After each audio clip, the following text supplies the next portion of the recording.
So another question I get is, how can I make my beloved pet more comfortable once they have a diagnosis of degenerative myelopathy? And there's a lot of things that we can do around the environment, but also with your pet to help make them more comfortable.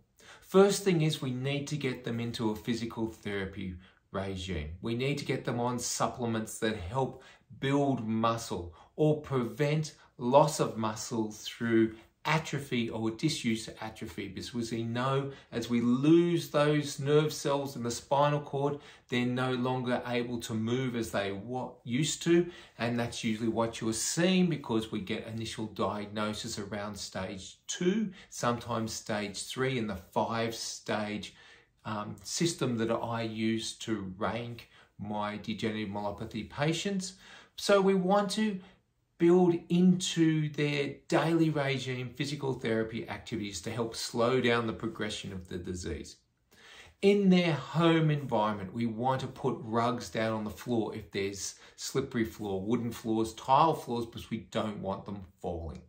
We want to introduce bedding systems, soft beds, cushioned beds, so that they're no longer lying on the bony points of their body, their stifles, their hips, their shoulders, their elbows, because as they lose function in the rear limb, that means they're losing nerve function, so they lose the sensation as well. They can now start to get pressure necrosis or pressure sores, especially on the hips and the stifle as they're lying on hard surfaces.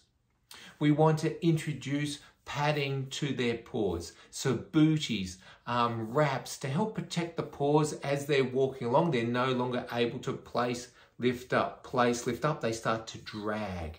And so we want to protect their toes, protect their carpus and their pads from getting wear injuries, because once we get wear injuries and scuff injuries, we now can get infection. And so we want to protect that.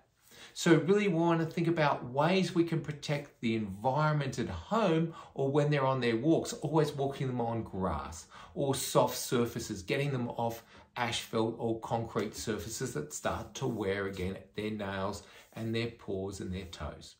So we want to start thinking about putting in place physical therapy to help build muscle, continue them moving, continue them being active, because that slows down the progression of the disease. We want to introduce supplements that have an antioxidant effect to help slow down the oxidative damage to that spinal cord.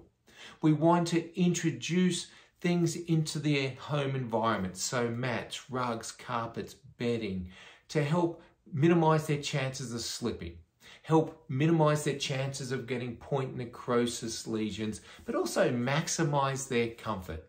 And then thirdly, we want to introduce protective devices into their daily walk regime. So if they're walking on soft surfaces, sand, in water, if you have access to lakes or beaches, getting them off asphalt or concrete, or if they're on asphalt or concrete, then introducing booties or protective devices to help protect their paws.